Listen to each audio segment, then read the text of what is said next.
Okay, we'll get started. Thank you everyone for joining this session.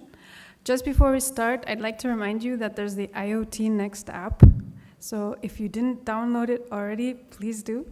So it's there in the Google Play Store. Just look for IoT Next as one word. And it's also available in iOS, so the Apple Store as well. So please download it and you'll get to see all the speakers' bios and all the agenda. Just on the left-hand side, there's a small button with some lines.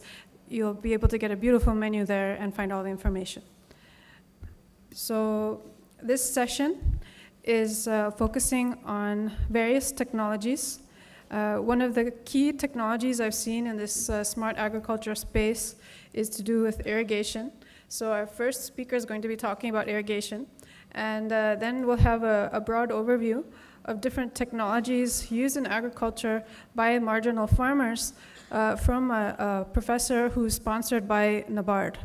So our first speaker, Dr. Goutam Das, he is an IIT graduate in agricultural engineering, and he also has an agricultural management degree from the IM Ahmedabad. So he has a broad range of experience in basically almost every agricultural company I can think of. So he's worked for John Deere, Netafim, Jain Irrigation, Voltas, and Kirloskar. So right now he's working for Driptech, which is a company that's been taken over by Jain Irrigation that's looking at affordable irrigation. So over to our speaker. Let's give him a good warm welcome with a nice round of applause. Good evening. Is this on? This is not. Can you? Doesn't seem to be. Okay. Good evening, everyone. I am here to talk about irrigation. I will tell you how drip irrigation can make your agriculture not smart, super smart. So this is the topic, revolutionizing agriculture through drip irrigation. Okay, first little bit about the drip irrigation concept and how the innovation of drip irrigation took place. There is an interesting story about the innovation of drip irrigation. The curious case of a tree growing in desert. In the deserts of Israel, the farmers noticed that out of nowhere, a tree is growing, in the desert. So they reported this to a scientist called Dr. Blas. He dug the soil surrounding the tree, and he found that close by there is a water pipe. And there is a joint in the water pipe from where leakage is taking place, and drops of water is trickling down, spreading in the soil and reaching the root zone of the tree. But it's only a trickle. So he realized that the tree actually needs only that much of water. And he then researched on it and he found out that the water that is really needed by these things, he derived scientific formulas to find out how much water plant would need, that only limited amount of water is really needed. When we give the common practice of irrigation is flooding the entire field, what we call flood irrigation. So what happens in that is the significant portion of that water actually percolates down or runs off the field or simply evaporates. Only a fraction is really used by the plant. Now, if you can stop these losses and deliver the water in the measured manner in the root zone of the plant, then you have effectively saved the water.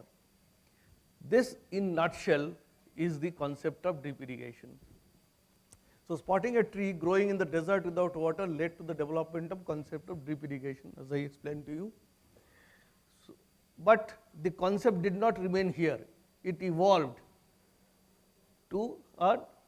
it went beyond just water saving, which I will show in the subsequent slides. Okay. So Blas made the first commercially available drip irrigation system in the early 60s in Israel, and till date Israeli technology prevails all over the world. They keep their supremacy. Around that time, plastics also came into use. That is how it was, the whole, these things commercially, it became viable. So now a little more about the principle of drip irrigation. This is typical diagram. You have a plastic tube going.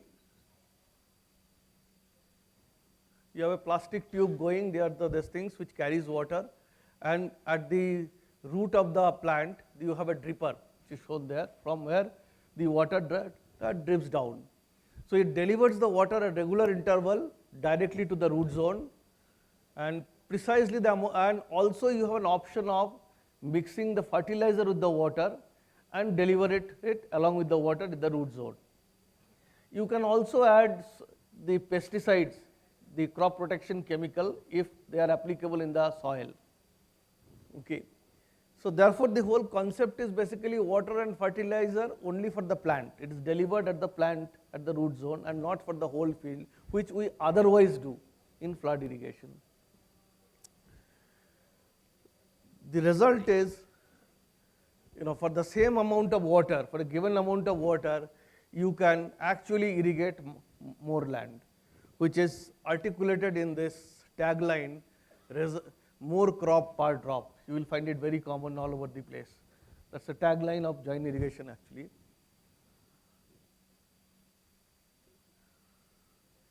This is a typical diagram. You have filters which actually eliminates the foreign particles from the water before it is passed on to the field, because it can choke the drippers. Okay. And then you have water tubes, which are called laterals or drip lines, and then you have drippers.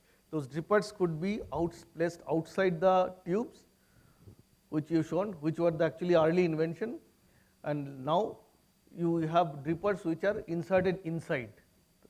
It comes during the production process of the tube, this thing is inserted. Okay. So this is typically just to give you an idea how it looks like.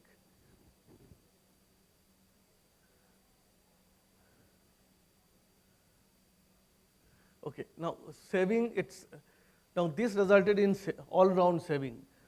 Firstly, it's 50% of, it is established that 50% of the water is saved in drip irrigation.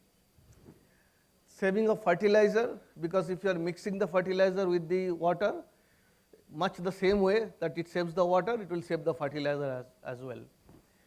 30% power saving, because after all you are giving lesser amount of water. So less pumping, less power, saving in the power. Finally, labor saving. How labor saving takes place? If you have a drip irrigation, it's a labor intensive.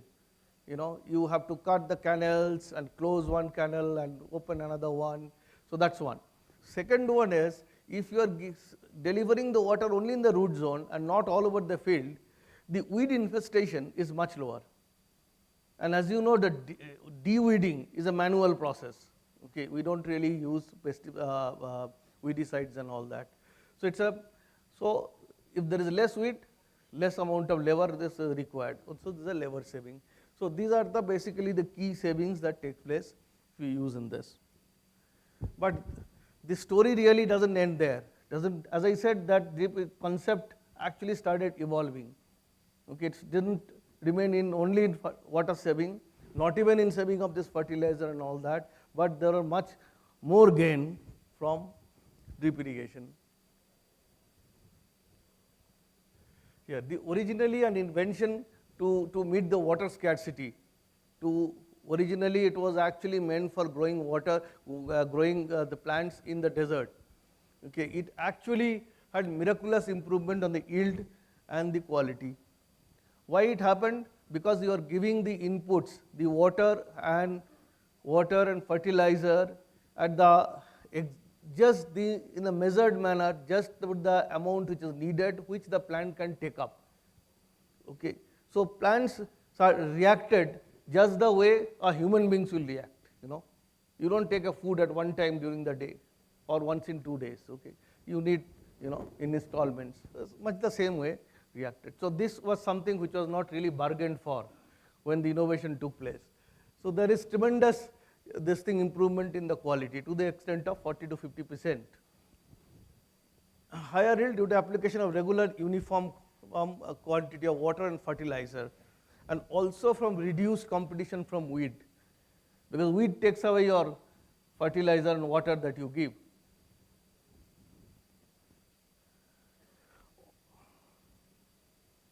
Also better and consistent quality, because you are giving uniform these things. So if the quality, there is uniformity, the farmers get better price for their produce.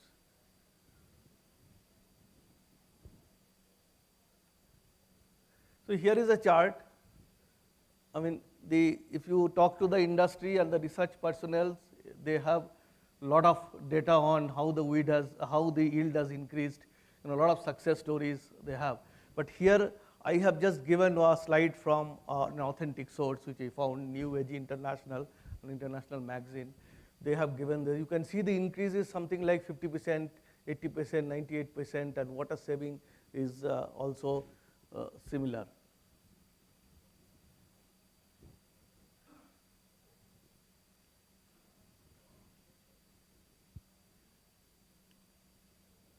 Okay, so what about the cost and the economics? The cost today in India, it varies from $500 to about $1,200 per hectare. Okay, yeah. Okay. Why it differs? The closer the spacing of the crop, the higher is the cost. That's basically these things. So for wide space horticulture crops, it is much lower, and for paddy and wheat and all the very close spacing, it will become almost unviable. Okay. So financial return 30 to 50%, payback period 1 to 3 years, should be 2 to 3 years. It should be anyway. So here again, I have quoted from a report of NABARD, but otherwise, there are lots of documented stories with all the companies.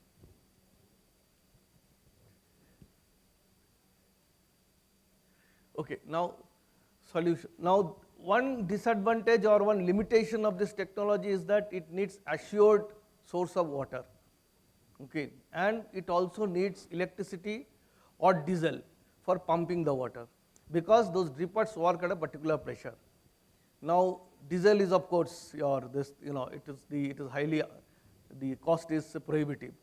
So what do you do with that? Now the solution is this, that you have a rain harvesting structure where you have water and you have a solar pump, and therefore you make it happen. Now needless to say that solar pump the solution will be very costly, but there is subsidy both in India and in many countries of the world, especially in Africa and all that. So by having the rain harvesting, you may not be able to give the drip irrigation the way it is actually should be given, that is every day, but you should be able to give, the experiment shows, the empirical evidences people have established, that you should be able to give at least the life-saving irrigations by saving the amount of the water that you have through drip irrigation, through drip. Okay, so this is the solution, which is, you can say IoT Next. This is what is they are promoting all over in many countries in Africa now. Complete solution. Solutions for small farm holders. Now, is this technology only for the class, or it can be for the mass also? By mass I mean small, marginal farmers, half acre, 1 acre, few guntas and all that. So there are technologies here. We have drip kits where you put the water, you pump the water through to pedal pump or hand pump to a drum like that, and then on the gravity pressure, something up to half acre, this kit solution is available today. Up to half acre, you can irrigate. Okay, you need no electricity. Okay. Even for urbanites, this is a terrace garden drip kit. This is available for 10 square meter even. Okay, so you have these things. You open the tap and it irrigates. And if you put a controller, it will do it for you every day automatically. So even for small farm holders, this technology is available. smart irrigation. We are talking about smart irrigation. This is how smart it can get. It can be automation. You can have a controller which will, in the villages you have electricity is not predictable. It comes in the middle of the night. So you have a controller which opens it. The timing is given. So it gives the irrigation, it closes the tap. Or if it is a volumetric basis, it gives the measured amount of the fixed amount of water and it closes the tap. And there are many things that you can do. There are myriads of things which you can do through the digital technology through this drip irrigation. Sitting at your home, you can control these things. You will know. You can connect it with the weather data. You can insert a hygrometer inside the soil, and based on the soil, the moisture level of these things, it can trigger the irrigation and things like that. And this is already, Indian farmers are doing it. It is not from the textbook. A lot of big farmers are already adopting this. In India, primarily, we have this has been adopted in these crops. You have banana, you have sugarcane, which is a water guzzling crop, and a variety of food crops also in cotton. The point to note is that it has not been adopted still. The paddy, wheat, which take up the bulk of our acreage, it's primarily because the technology is still not available commercially for this adoption. Secondly is, it is because of the close spacing, the cost is prohibitive. So just a time Last slide, don't worry. Okay, so finally, how are we doing on these things? How are we doing things? Here is a chart which shows how we are faring compared to the other countries in the world. The figures, we are still at 5%, and these things, and there is a long way to go. The potential is something like, the people have measured, calculated in various manners. It varies from 27 to 35%. Okay, but this is where we stand now. Thank you for your patience, and if there's any question, to other irrigation systems. My system. Yeah.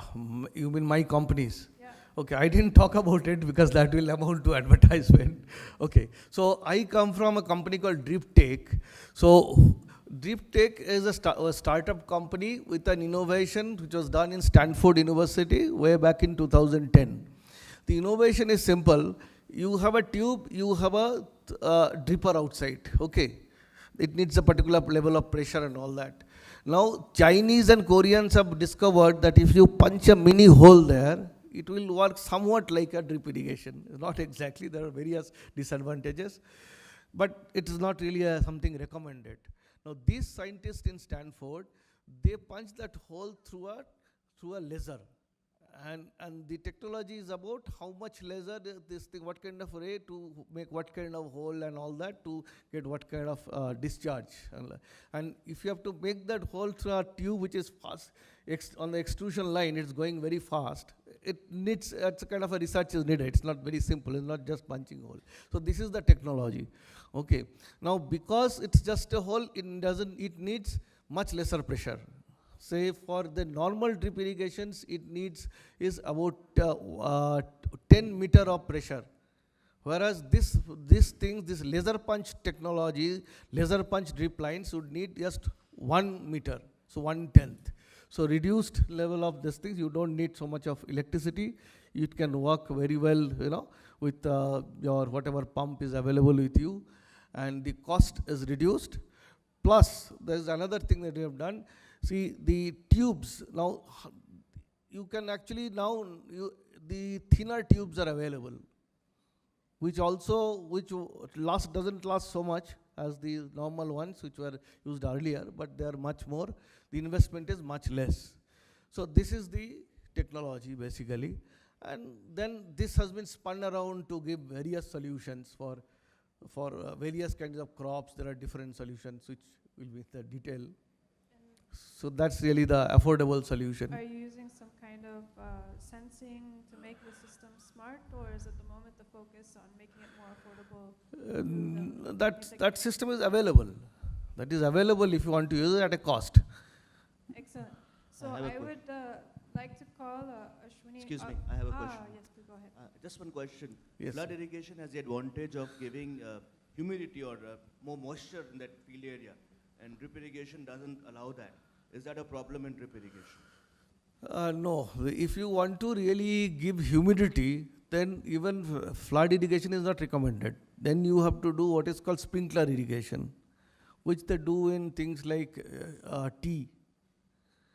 Then they because flood, the sprinkler is like rain. Okay, so you have that actually affects the what they call microclimate over there and makes it humid. In flood irrigation, humidity is a natural corollary of, a beneficial corollary of that practice, whereas it's not available in drip irrigation. It's not available drip irrigation, but alternative is not flood, alternative is sprinkler irrigation, which is kind of a cousin of drip irrigation, another micro irrigation. Okay.